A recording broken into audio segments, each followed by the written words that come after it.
A man worth over $50 billion is treated like trash. He's lost, disoriented and desperate. In one of the most exclusive, expensive restaurants in New York City, he begs for help. Instead, he's met with scorn, with laughter, and with threats of arrest. The staff ignore him. The wealthy patrons mock him. A powerful rival even watches, smiling at his humiliation. But as security guards move in to throw him onto the street, one quiet waitress, a woman drowning in her own debt, freezes.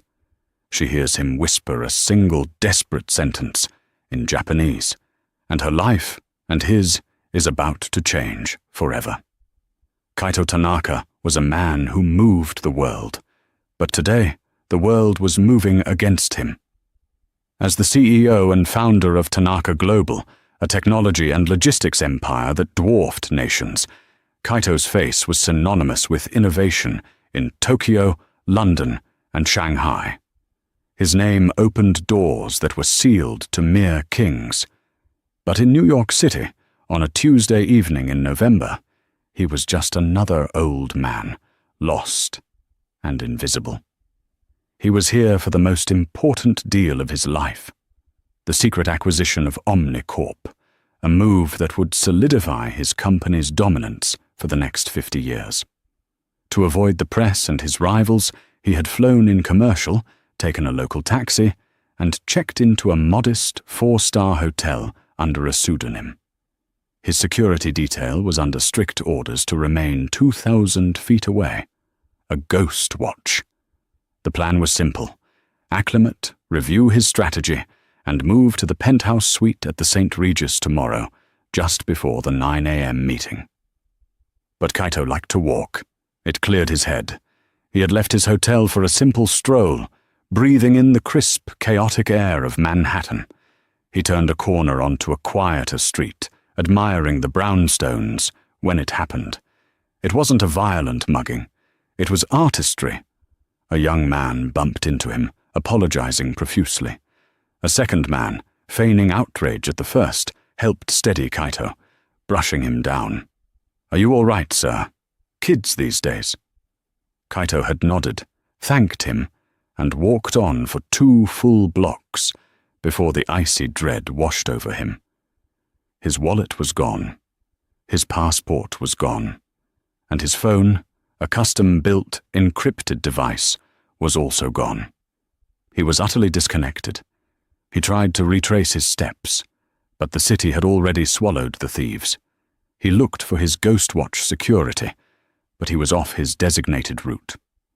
He approached a police officer, but his agitation and his good, but not fluent English, combined with his slightly disheveled suit, earned him a dismissive, "Look, buddy, you got to file a report at the precinct. I'm busy."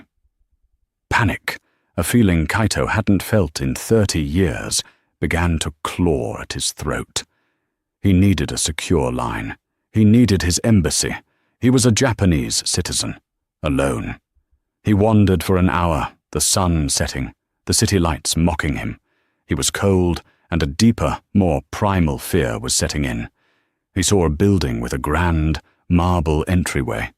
A golden plaque read, "The Gilded Spire." It looked important. It looked safe. He stumbled toward it, pushing through the heavy bronze doors, desperate for a moment of sanctuary, a simple request to use a telephone. He was met, not by a concierge, but by a wall of contempt.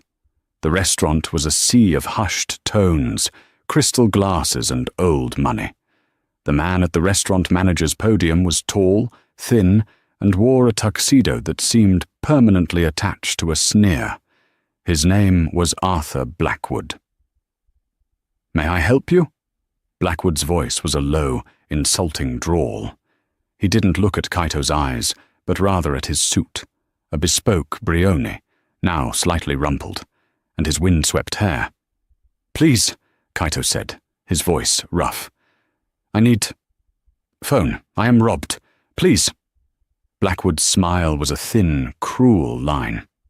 "Sir, this is a private establishment. We have a strict dress code and reservations." I am important, Kaito stammered, hating how weak he sounded. My name, Tanaka. Mr. Tanaka, Blackwood said, his voice dripping with mock politeness. I am sure you are. Perhaps you should try the soup kitchen on 52nd. They are far more accommodating. A laugh tinkled from a nearby table. A woman, dripping in diamonds, leaned toward her husband.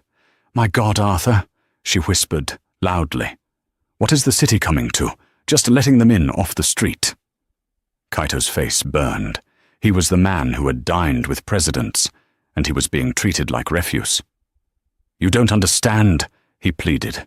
My company. I must call Arthur. The woman's husband, a portly man named Mr. Miller, boomed. Get this vagrant out of here. He's ruining our appetite. Blackwood nodded, his duty clear. Sir, I am asking you one last time to leave. He snapped his fingers, and two large security guards, previously invisible, materialized from a back office. No, please! Kaito felt the panic rising again, choking him. Tasukete! The guards each grabbed one of his arms. It was in this moment, this absolute pit of humiliation, that Ella Vance's shift went from bad to worse. Ella was clearing plates from the miller's table, her tray laden with half-eaten lobster.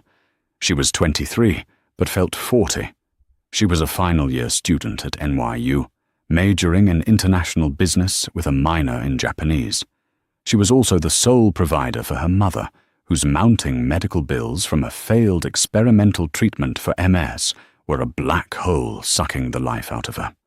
Ella worked 2 jobs, this and tutoring rich kids on the weekend. She hated the Gilded Spire.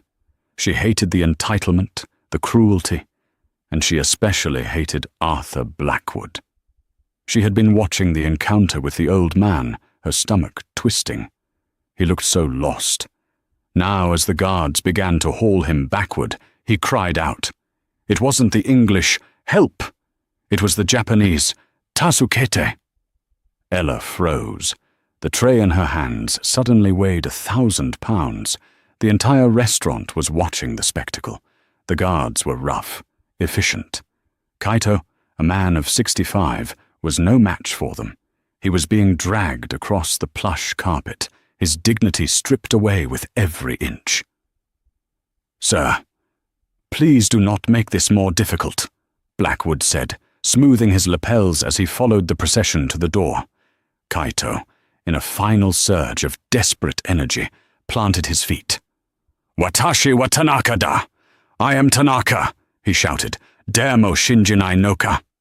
Does no one believe me? The patrons just winced at the noise. Mr. Miller muttered, dreadful. But Ella's blood ran cold.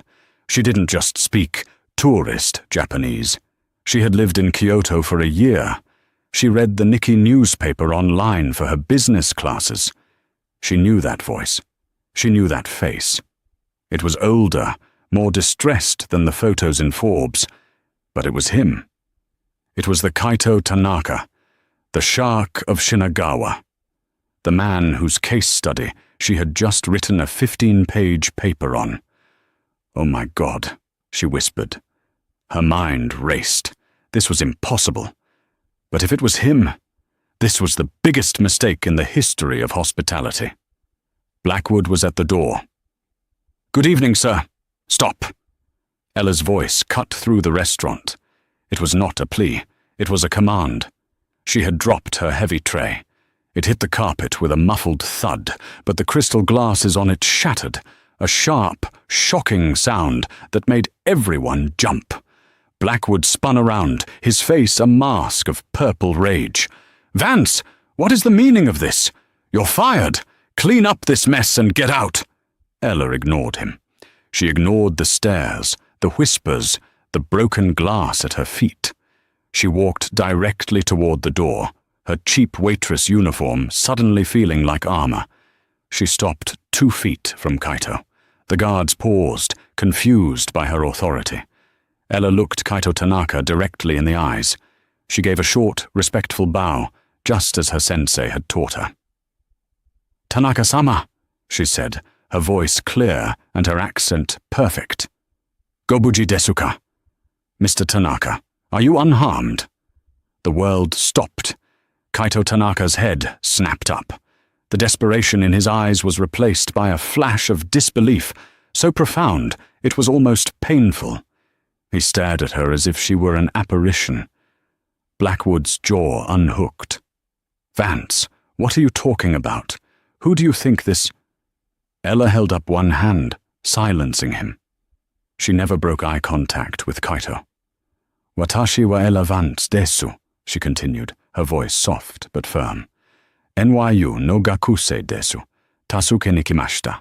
I am Ella Vance. I am a student at NYU. I am here to help." Kaito's shoulders sagged. The tension left his body, replaced by a wave of relief so strong he almost collapsed. He reached out a trembling hand and grasped her forearm. "Anata wa kami ga okute kureta no desu ka?" "Are you sent by God?" "No," Ella replied in Japanese. "Just a waitress." She then switched to flawless, cold English, her voice ringing with an authority no one in that restaurant had ever heard from her. "Let him go." The security guards, seeing the total shift in power, instantly released Kaito's arms. Blackwood was sputtering. "Ella, what? This is nonsense. He's a bum." "His name," Ella said, turning to face him, her eyes blazing, "is Mr. Kaito Tanaka. He is the CEO of Tanaka Global, and I believe the Millers at Table 4 are currently shorting his stock. You, Mr. Blackwood, have just assaulted one of the 10 richest men in the world." The color drained from Blackwood's face. The Millers at Table 4 froze, their forks halfway to their mouths. Ella turned back to Kaito. "Mr. Tanaka, this way. Please." She led him past the stunned restaurant manager, past the mortified patrons, and into a small, private alcove by the wine cellar. She snapped at another busboy. "Water, and the most expensive brandy we have. Now." She pulled out a chair for him. Kaito sat heavily. He looked at her, his eyes taking in her worn shoes, her name tag. "You speak my language," he said in Japanese. "I studied in Kyoto," she replied. "Mr. Tanaka, what happened? You're safe now." "I was robbed," he said, the words tumbling out in his native tongue. "My phone, my passport. I am here for the Omnicorp deal. It is tomorrow. If I am not there—" Ella's blood ran cold again, for a different reason. The Omnicorp deal. This wasn't just a lost tourist. This was an event that could shift the global economy. Before she could reply, a new voice, slick and amused, cut in. Well, Kaito-san, having a little trouble with the local riffraff?" A man stood from a dark corner table, one Ella hadn't even noticed. He was handsome, in a predatory way, dressed in a $10,000 suit. Kaito's head snapped up. His relief vanished, replaced by a cold, hard fury. "Thorne," Kaito growled. Marcus Thorne, CEO of Vanguard Solutions and Kaito's #1 rival for the Omnicorp bid, smiled. "Imagine my surprise. I saw you come in. I must say, it's the most entertaining floor show I've seen all year." Marcus Thorne hadn't just been dining. He had been hunting. His intelligence team had flagged a high-probability ghost arrival for Kaito Tanaka sometime this week. Thorne had been dining at the Gilded Spire every night, knowing it was a neutral, high-powered spot, hoping to catch a glimpse of Kaito's team. He never dreamed he'd get to see the man himself, humiliated and alone. He had watched the entire scene, from Kaito's plea to Blackwood's sneer, with a growing, savage delight. He did nothing. He just watched, sipping his Macallan 50. "Marcus," Kaito said, his voice now dangerously low. He had already straightened his suit jacket. The desperate old man was gone, replaced by the shark Ella had read about. "You look unwell, Kaito," Thorne said, strolling over. He completely ignored Ella, as if she were a piece of furniture. Bad time to be out of contact. You know, I was just having dinner with the Omnicorp board. They're nervous. They value stability, strength. He looked Kaito up and down.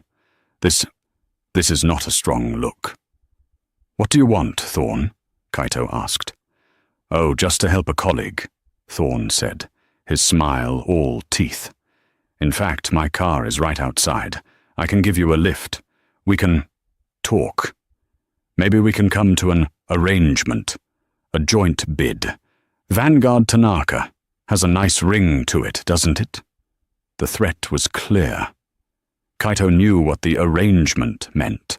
Thorn would leak Kaito's instability to the press, claim he was missing or having a breakdown, and demand a controlling 60% stake in the joint bid, or he'd sink the whole deal for both of them. He was using Kaito's humiliation as blackmail. I would rather walk barefoot to my embassy, Kaito said. Thorn chuckled. Brave words, but from where I'm sitting, you're not in a position to bargain. You're a ghost. You're not at your hotel. Your security has no idea where you are. You're a non-entity. He leaned in. By the time your people find you, the 9 a.m. meeting will be over. And I will be the sole bidder.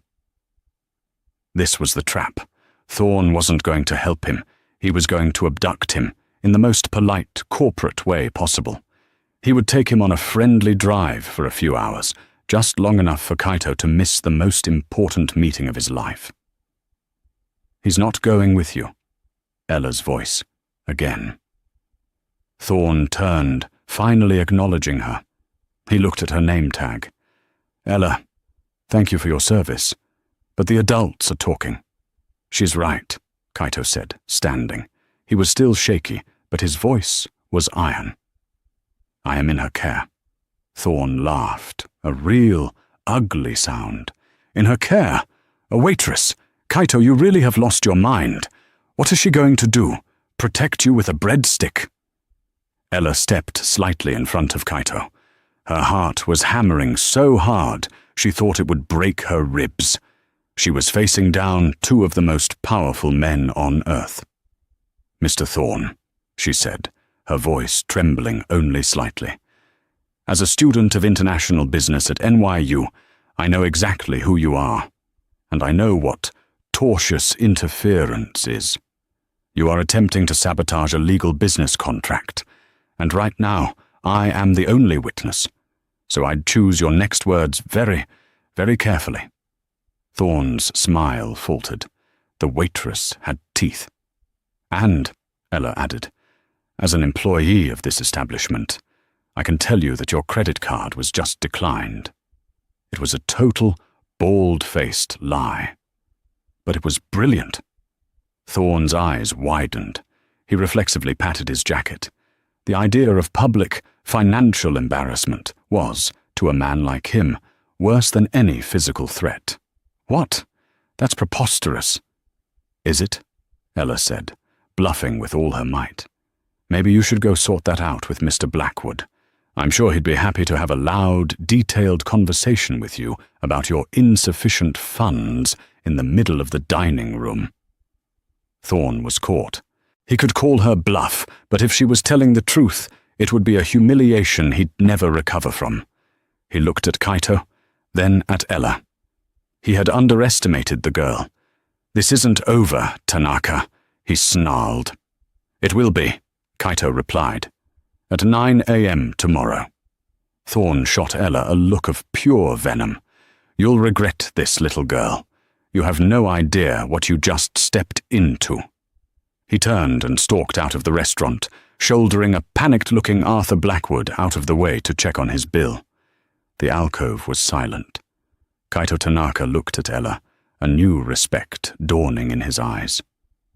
That, he said in Japanese, was the bravest thing I have ever seen. I think I'm going to be sick, Ella whispered, slumping against a wine rack. Not yet, Kaito said. The night is far from over.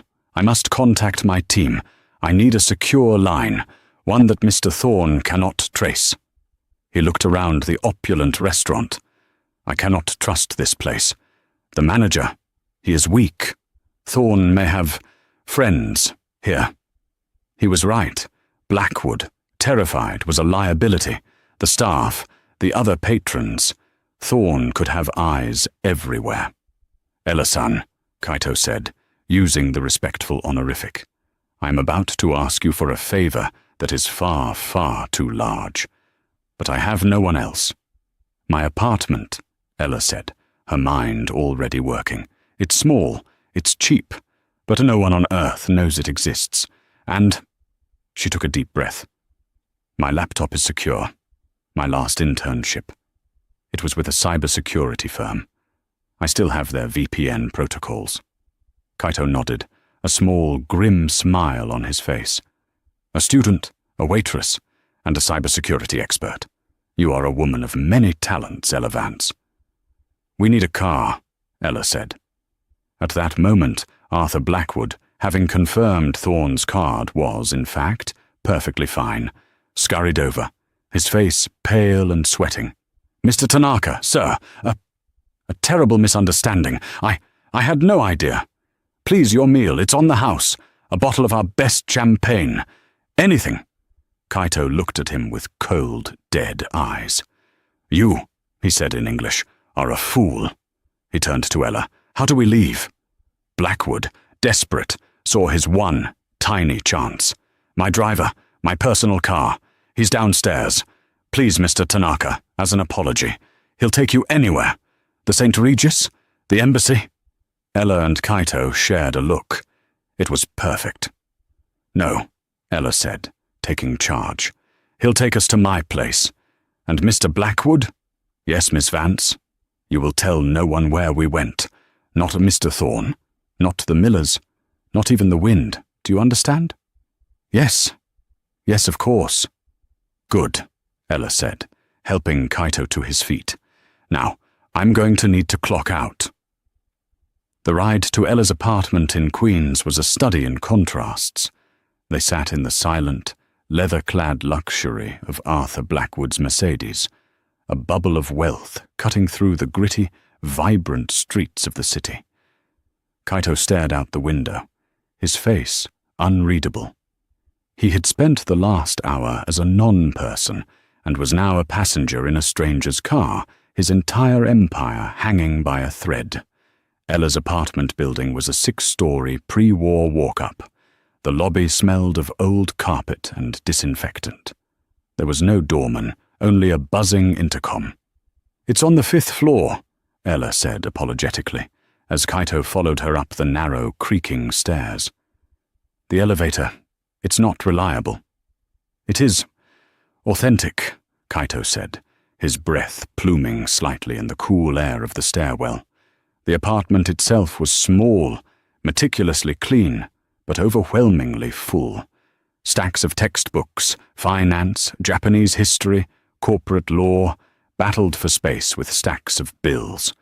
A single small framed photo sat on a tiny end table, a smiling, younger Ella, with her mother, who was vibrant and standing. Kaito looked at the photo for a long moment. It explained everything. "My mother," Ella said, her voice soft. "She's at the Mount Sinai Special Care Wing." "She is beautiful," Kaito said simply, in Japanese. The laptop," Ella said, shaking off the moment. "This way." Her office was a small desk crammed into the corner of her living room. She pulled out a slightly battered, high-spec laptop. "My internship was at CyberCore," she explained. "They handled threat assessment for high-level clients. I was just an intern, but I may have kept the secure shell client. It tunnels through 3 different continents before it even hits a server. If you have your credentials, this is the safest way to connect." Kaito watched her fingers fly across the keyboard, typing in lines of code. He was, to put it mildly, stunned. This was not a simple VPN. This was military grade. "You are not just a student," he observed. "I'm just in debt," Ella muttered. "Okay, The shell is open. It's asking for a host. For the next hour, Kaito took over. He spoke no English. He spoke only in numbers, codes, and rapid-fire Japanese. He was connecting to his dark server, a private off-grid network only his inner circle could access. He didn't make a phone call.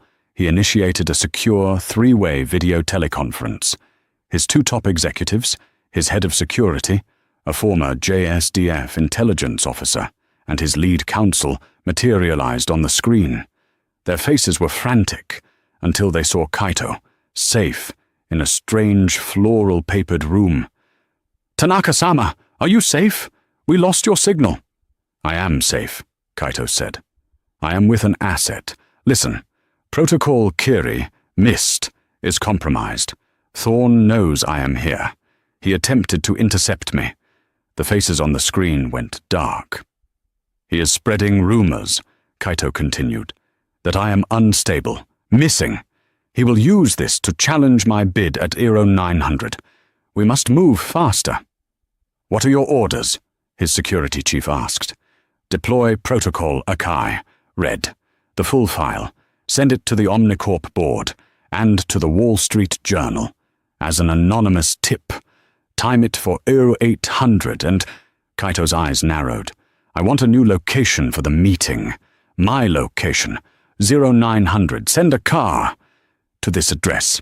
He had Ella type her address into the secure chat.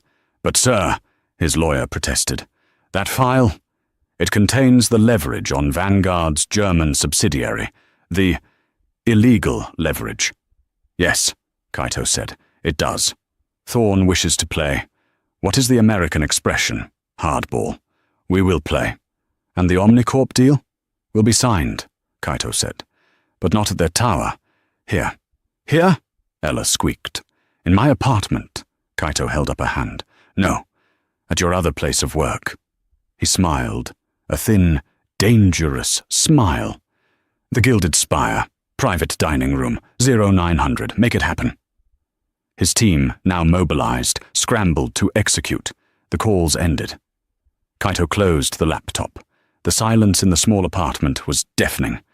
"That," Kaito said, "should handle Mr. Thorn." "What? What was Protocol Akai?" Ella asked. "A safety deposit box," Kaito said. "Information I have held for 5 years. Proof that Marcus Thorn built his company on stolen technology and illegal trade. I had hoped never to use it. He gave me no choice." Ella just nodded, her mind reeling. She had just participated in a corporate execution. And then her phone buzzed. It wasn't a text. It was a call from Mount Sinai, billing. Her blood turned to ice. They never called this late. She fumbled for the phone, her hand shaking. "Hello?" She listened. Kaito watched her. He watched the color drain from her face. He watched her hand go to her mouth, her eyes widen in sheer, unadulterated terror. "What?" she whispered. No, it was supposed to be covered for another month. No, I know it's experimental. $20,000. By when?" Ella sank onto a small sofa, her legs giving out. "By morning," she choked. "By 8 a.m., or you'll discharge her. No, please, you can't. I'll get it. "Yes." She hung up. She didn't cry. She just stared at the wall, her entire body vibrating with silent panic. The new treatment had failed. Her mother had developed a complication. She needed an emergency procedure, one that was not covered by her insurance.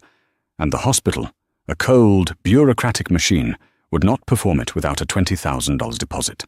By 8 a.m., in 9 hours. "Ella-san," Kaito said gently. I have to go," she said, standing up on robotic legs. "I have to. I don't know. A loan shark. I have to." She was grabbing her jacket, tears now streaming down her face. She had saved a billionaire, but she was about to lose her mother. The irony was so cruel, so suffocating, she couldn't breathe. "Ella," Kaito said, his voice firm. He stood up. He put his hands on her shoulders. "You will do no such thing." "You don't understand," she wept. "I'm out of time." "No," he said. "You are not." He sat her down. He picked up her phone. "Who is the head of that hospital?" Dr. Alistair Finch, the administrator." Kaito Tanaka took her phone. He opened his own secure laptop again. He made one more, very short, very quiet video call. Not to his team, to a different number. A man's face appeared. He looked sleepy. "Kaito, it is 3 a.m. in Tokyo. This had better—" "Kenji," Kaito said, "I need you to buy a hospital." "Buy a hospital?" Kaito's contact, Kenji Watanabe, head of Tanaka Global's vast M&A division, was suddenly wide awake. "Mount Sinai," Kaito said, "specifically their neurological research wing. I want a controlling interest. I want it by 5 a.m. New York time. Use the Humanity Fund. Spare no expense." "Kaito, that's a $1 billion expenditure, minimum. The board will thank me," Kaito said. "And Kenji, I want Dr. Alistair Finch's personal cell phone number. I want it now." Ella watched this, stunned into silence. Her personal crisis, a mountain that was about to crush her, was being treated by Kaito Tanaka as a simple line item. 5 minutes later, Kaito was on Ella's phone, speaking to a very confused and very sleepy Dr. Finch. "Dr. Finch," Kaito said in his precise, accented English. "My name is Kaito Tanaka. I do not believe we have met. But as of 4 minutes ago, I am the primary benefactor of your neurological wing." "Yes, that Kaito Tanaka." There was a long silence. Ella could hear a faint, sputtering sound from the phone's earpiece. "I am calling," Kaito continued, "about a patient, Mrs. Eleanor Vance. Yes, her treatment is to proceed, all of it. The $20,000 procedure? You will perform it, and you will bill it to my new fund. You will also, I am told, be discharging her. This is unacceptable. You will move her to the VIP penthouse suite, the one you keep for senators. You will assign her your 3 best nurses, and you will personally oversee her care." Another pause. "Apologies? Apologies are insufficient. You, Dr. Finch, will be at the hospital at 6 a.m. to greet Mrs. Vance's daughter, Ella, personally. You will assure her. And if Mrs. Vance's care is anything less than perfect—" Kaito let the threat hang in the air. "Am I understood?" He clicked end. He handed the phone back to Ella. She was trembling. "Mr. Tanaka, I cannot." "You can," Kaito said, "and you will. You did not ask for a reward. You asked for nothing. You simply did. This is not a gift, Ella-san. This is logistics. Your mother was a problem. I have solved the problem. Now we have work to do." At 4:30 a.m., a silent, armored black car appeared on Ella's street. Kaito's personal security team, flown in from D.C., had arrived. "I must go," Kaito said. "I must prepare for 9 a.m. "What about me?" Ella asked, her voice small. "My job. Mr. Blackwood." "You," Kaito said, "will go to the hospital at 6 a.m. You will see your mother. You will see Dr. Finch. Then you will put on your uniform, and you will go to work. Be at the Gilded Spire by 8:30. They will need your expertise." It was a strange request, but Ella was in no position to argue. "Yes, sir." He paused at her door. "Ella-san, what you did tonight, facing Thorne, your quick thinking, your honor, that is rare. You are a samurai. Do not forget it." He bowed deeply, and then he was gone. Ella did not sleep. She went to the hospital at 6 a.m. It was exactly as Kaito had said. A terrified Dr. Finch met her at the door, bowing and scraping, personally escorting her to the penthouse suite where her mother was already resting, a team of doctors buzzing around her. Her mother, sleepy from sedatives but stable, smiled. "Ella, honey, they're treating me like a queen," Ella cried, tears of a relief so profound it was painful. She stayed until 7:30, then raced home, put on her black and white uniform, and took the subway to the Gilded Spire. She arrived at 8:30 a.m., walking in through the employee entrance. The restaurant was in total, unadulterated chaos. Ella walked into the main dining room to find Arthur Blackwood screaming at a group of men in dark suits. "On what authority? I am the manager. This is my restaurant. You cannot just—" "Mr. Blackwood," one of the men said, not looking up from a tablet. "As of 6:05 a.m. this morning, your employment has been terminated. Your restaurant was sold via an overnight leveraged buyout to the Tanaka Global Hospitality Fund. Please remove your personal effects. Security will escort you." Blackwood turned, and he saw Ella. His face, already a blotchy red, turned a ghostly white. "You," he hissed, "this is your fault." He lunged at her, a primal scream of frustration, but the security guards caught him. "You witch! You ruined me!" "No, Mr. Blackwood," Ella said, her voice quiet. "You ruined yourself. You just didn't know the price until today." He was dragged out the back, still cursing. A new woman, a sharp Japanese executive in a priceless suit, approached Ella. "Miss Vance, I am Misaki, Mr. Tanaka's chief of staff. He said you would be here. We need the private dining room set. For 10. As Ella and the new team began setting the room with the finest silver, the 8 a.m. news flashed on the big television over the bar. A financial anchor was practically shouting, "This is just in.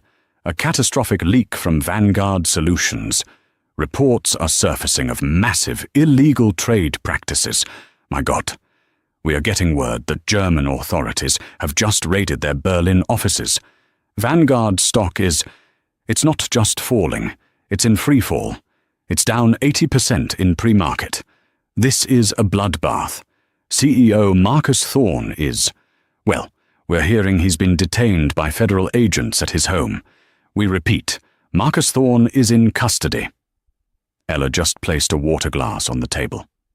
At 8:45 a.m., the restaurant's front doors opened. The Millers, the wealthy, rude couple from the night before, strolled in for their power breakfast. "Table 4, Mr. Miller barked at Misaki, mistaking her for the new restaurant manager. Misaki looked at her tablet. "Ah, Mr. and Mrs. Miller. Yes, I'm afraid I have a note here. Due to unforeseen market corrections, your membership at the Gilded Spire has been permanently revoked. Your house tab, which is apparently quite large, is also due. In full." Now, Mrs. Miller's face turned the color of bad milk. "Do you know who I am?" "Yes," Misaki said, tapping her screen. "The wife of a man who just lost 90% of his net worth by shorting the wrong stock. Security?" As the Millers were being escorted out, a new, much more important group was being escorted in. The board of Omnicorp, looking shell-shocked but resolute, was shown to the private dining room. At 8:59 a.m., Kaito Tanaka walked in. He was not the man from last night. He was in an immaculate, dark navy suit, his hair perfectly coiffed. He looked like the titan he was. He paused at the door, where Ella was standing. "Good morning, Ella-san," he said. "Good morning, Mr. Tanaka," she replied, holding a silver coffee pot. "Would you care for some coffee?" "I would," he said. "Thank you." He entered the room. The door shut. Ella was left in the hallway, her heart pounding. She had just served coffee to the man she saved, who in turn saved her mother, who was now in the process of closing a multi-billion-dollar deal. She had to admit, it was, by far, the strangest shift she'd ever worked. The hour that followed was the most surreal of Ella's life. At Kaito Tanaka's insistence, communicated via a crisp nod to his chief of staff, Misaki, Ella was not dismissed. She was, instead, given a fresh white apron and a silver tray. "Mr. Tanaka requested you personally serve the meeting," Misaki had said, her face impossible to read. "He trusts your discretion." Ella, numb and running on pure adrenaline, did just that. She poured coffee, she refilled water, and she became invisible. But this time, it was an invisibility of her own choosing. She became a silent observer, a ghost in her own uniform, as the meeting in the private dining room unfolded. The Omnicorp board members, 5 men and 2 women, who collectively controlled a significant portion of the American tech industry, were rattled. They had been awoken by frantic 8 a.m. calls about their primary bidder, Marcus Thorne, being arrested. They had been rerouted to this restaurant, which they now learned was owned by their secondary bidder. Kaito Tanaka was not the man Ella had met last night. That man was gone. In his place sat a titan, a shark. He was polite, almost serene, but his every word was a steel blade. "Ladies, gentlemen," Kaito began, his English precise. "My apologies for the theatricality of this morning. It seems the market is in a volatile state." Jameson Hayes, the Omnicorp chairman, cleared his throat. "Kaito, let's cut the pleasantries. We all saw the news. Thorne is out. Vanguard it's gone. Wiped off the map in an hour. This was you." Kaito took a sip of the coffee Ella had just poured. He looked at her, a fractional, almost imperceptible nod of thanks, before turning back to Hayes. "Mr. Thorne was a reckless gambler, Mr. Hayes. He over-leveraged his company, built it on a foundation of illegalities. I did not wipe him off the map. I simply turned on the lights. The cockroaches scattered on their own. His coldness was terrifying. This was the man who had trembled in her apartment." "But this leaves us with a problem," a board member named Sarah Smith countered. "You are now the only bidder. We're exposed. We expected a bidding war. Now you hold all the cards. You could lower your offer." Kaito smiled, a slow, thin smile that didn't reach his eyes. "Lower my offer? Ms. Smith, you misunderstand me. I am not here to get a deal. I am here to build an empire. I am raising my offer." The room was stunned. "I am adding," Kaito said, $10 billion to the acquisition price." Hayes sputtered. "You're... what? Why?" "Because," Kaito said, "I am not buying your company. I am buying your loyalty. I am buying your talent. The extra $10 billion is not for the shareholders. It is an immediate retention and innovation bonus to be distributed only to the employees, to your engineers, your designers, your support staff, the people you were going to lay off in the merger. With Mr. Thorne, your company would have been stripped for parts. With me, it will be given a purpose." He leaned forward. "Thorne wanted your satellites. I want your minds. My offer is $40 billion for the company and $10 billion for its soul. That is my only offer. You will accept it, and you will not, ever, question my generosity again." Ella felt a shiver go down her spine. This was power. Not just money, but a fundamental understanding of human motivation. The signing was a formality. The board, dazed and elated, signed the documents Misaki had prepared. They stood. They shook Kaito's hand. As they filed out, Jameson Hayes paused and smiled warmly at Ella. "Thank you for the coffee, young lady. It was excellent." Ella just nodded, her face placid. "Of course, sir." The door clicked shut. It was 10:15 a.m. Kaito Tanaka and Ella Vance were alone in the room. The table was a mess of signed documents, empty coffee cups and pastry crumbs. The adrenaline that had held Ella up for 12 straight hours suddenly drained away, leaving her exhausted and unsteady. "You may sit, Ella-san," Kaito said, his voice softer now. The Titan was receding. She sank into one of the plush chairs. Misaki re-entered the room. She was all business. She walked directly to Ella, holding a single, long envelope. "Miss Vance," Misaki said, her voice crisp. "On behalf of the Tanaka Global Hospitality Fund, which now owns this establishment, I am authorized to terminate your employment." Ella's stomach dropped. After all that. Fired. We feel your skill set is no longer a match for our needs." Misaki's face was a mask, but Ella thought she saw a tiny flicker of amusement in her eyes. "As per your one night of service, we have prepared a severance package." She placed the envelope on the table. Ella opened it. Inside was a check. It was for $50,000. Ella stared at it. $50,000. It was more than she made in a year. It would cover her mother's care for months. It was a life-changing amount of money, and it felt empty. It felt like a transaction, a payment for services rendered, the most expensive tip in history. "Thank you," Ella whispered, her throat thick. "You may go," Misaki said. "A car is waiting to take you home." Ella stood up. She looked at Kaito. He was watching her, his face impassive, like a professor waiting for a student to solve a complex problem. "Mr. Tanaka," Ella said, her voice small but finding strength. She pushed the check back across the table.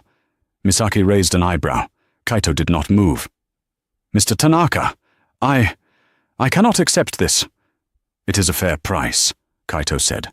"A finder's fee. You found me. I am paying you for your time." "No," Ella said. "It's not my time. My shift. That's worth whatever my hourly wage is. Maybe $100. This," she tapped the check, "this is a go-away fee.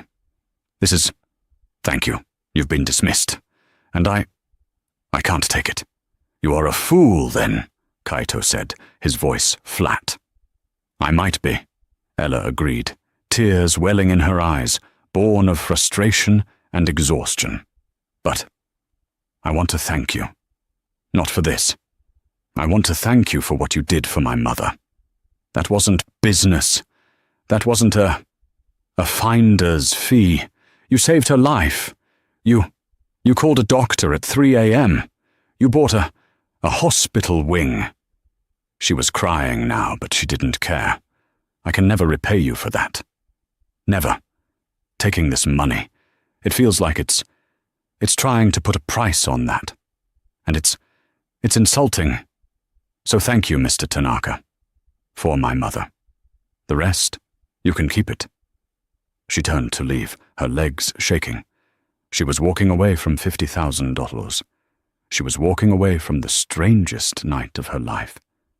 She would go home. She would sleep. And then she would figure out how to find a new job. "Stop!" Kaito's voice was a command. She paused at the door, her back to him. "Turn around, Ella-san." She turned. Kaito Tanaka had stood up. He walked around the table until he was standing directly in front of her. Misaki had, at some point, vanished. "You are correct," Kaito said. "The $50,000 is an insult. It was a test, a final one. And you have passed. A test? I have rooms full of people, Ella-san, who would have taken the check. They would have bowed, they would have scraped, and they would have vanished. They have a price. You do not. That is good." He clasped his hands behind his back. "When I was 23, your age, I was a clerk, a data entry drone in a vast shipping company. I was invisible. I wore a grey suit. I ate rice at my desk. No one saw me. No one knew my name." Ella watched him, confused. "But I watched," he continued. "I saw The waste, the inefficiency, what you call, the stupidity of my superiors. They could not see. They looked at a shipping manifest. I saw a map of the world. They saw a container. I saw a system. He looked at her, his eyes intense. Last night, you didn't see a bum, a vagrant. You looked past the filth, and you saw a man. You saw me. That is a skill. It is a power. It is rarer than a PhD. It is rarer than $1 billion. In Japan we have a word, kikubari. It means the art of seeing, of attentiveness. You have this. It is in your bones. I don't understand, sir. I am offering you a job, Ella Vance, and not as a waitress. He walked back to the table and retrieved a thick, leather-bound file from his briefcase. He handed it to her. I am a logician, Ella-san. I solve problems. My new Tanaka Sinai neurological wing is a problem. It is a nest of American billing codes, of bureaucratic dragons. It terrifies me. A small smile played on his lips. You understand this world. You have fought this world. You have bled for this world. I want you to command it. Ella's jaw dropped. Command it? You will be my personal board liaison. You will be my dragon slayer. You will report only to me. You will ensure that no other mother has her care contingent. You will fix it. You will have my full authority and a budget that will make Dr. Alistair Finch weep. Ella was speechless.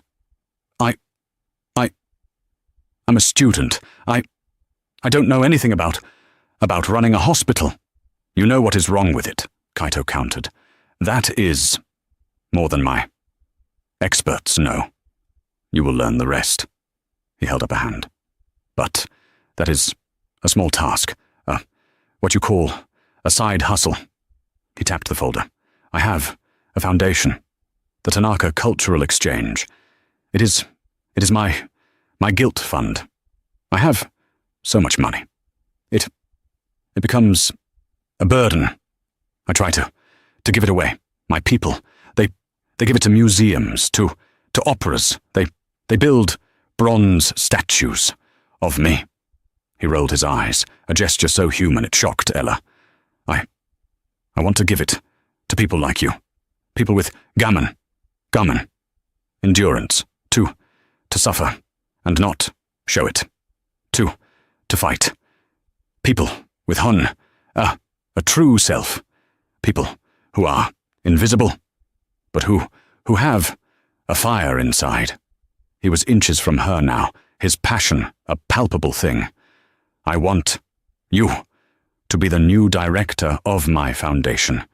I want you to find the other Ella Vances, the scientists, the artists, the students, who are one bad night, one illness, away from ruin. You will find them. You will see them, as you saw me, and you will give them a sword. Ella finally found her voice. It was a squeak. Mr. Tanaka, I'm 23 years old. I serve coffee. You want me to be a director? To run a multi-million-dollar foundation? She was hyperventilating. I am not qualified. Kaito laughed. A real, sharp, sudden laugh. Qualified? He barked. Miss Vance, I have entire buildings full of qualified men.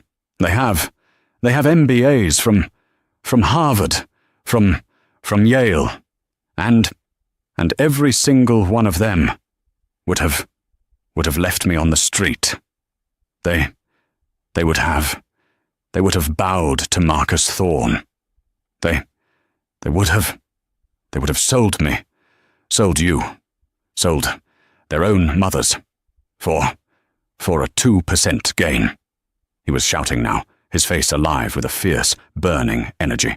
They are mercenaries. They are samurai for hire. They have no bushido. No code. They are hollow. He stopped, breathing hard. He pointed a single, trembling finger at her chest. You, he said, his voice dropping to a deadly whisper. You have a code. You protected a stranger. You faced a monster. You used your enemies. His own vanity against him. He smiled, remembering her lie about Thorne's credit card. That was masterful. You are not qualified, Ellison. You are essential. He stepped back. Your education. Yes, it is incomplete. That is why you will accept my offer of a full scholarship. But my classes, not at NYU, Kaito said, waving his hand dismissively. Your mind, it is wasted there. You will come to Tokyo. You will get your MBA at my university, at Todai, and you will learn from me. You will be my uchideshi, my inside student. Ella's mind was a spinning, fractured kaleidoscope. Tokyo, a job, a hospital, a foundation. Her mother. My mother, she said, the words catching in her throat. I can't leave her. I can't. Kaito held up his hand, silencing her. He smiled, and this time it was a smile of pure, genuine warmth. It transformed his face, chasing away the shark, revealing the man. Ella-san, the Tanaka Sinai Neurological Wing has a new Gulfstream G700. It is a critical patient transport jet. I think your mother will enjoy the view.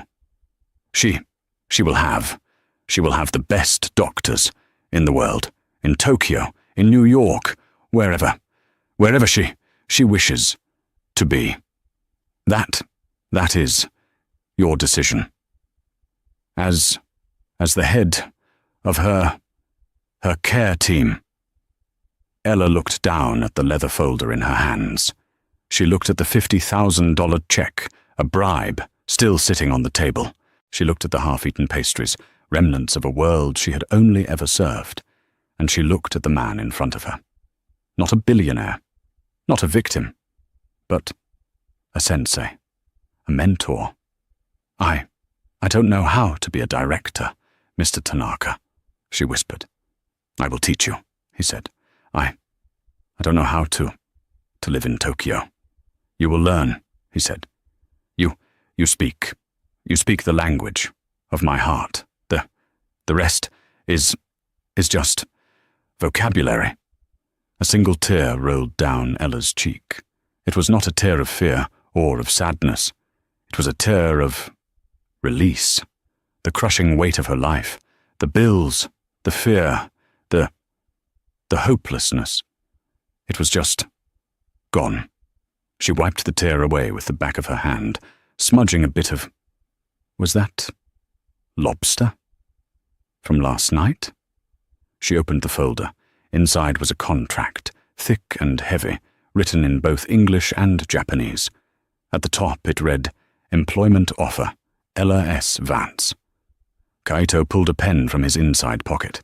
It was not a cheap restaurant pen. It was heavy, black, and gold. He held it out to her. Ella took the pen. Her hand was steady. She looked at Kaito Tanaka. There's one more thing. Yes? You called me a samurai. I did. Samurai. They have a master. A daimyo. They do, Kaito said, his eyes watchful. I will not be your servant, Mr. Tanaka. I will not be your pet project. I will be your partner. Or nothing. Kaito Tanaka stared at her.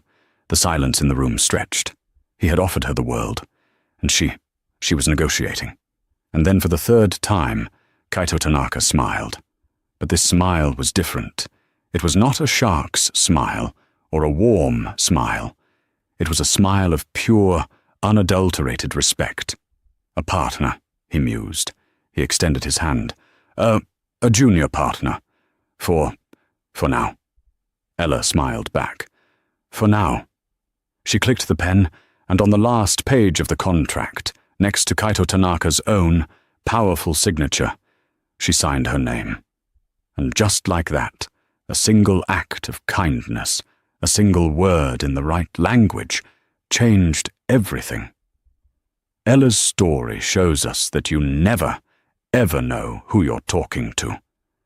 It's a powerful reminder that kindness and courage are their own reward. But sometimes the dividends are bigger than you could ever imagine. What did you think of Kaito's revenge? Was it justice, or was it just business? Let me know your thoughts in the comments below. Thank you so much for watching. If this story moved you, please give it a like. It really helps the channel. Share this video with someone who needs to see a little bit of karma delivered. And most importantly, if you want more stories of drama, twists and justice, make sure you subscribe and ring that notification bell. We have a new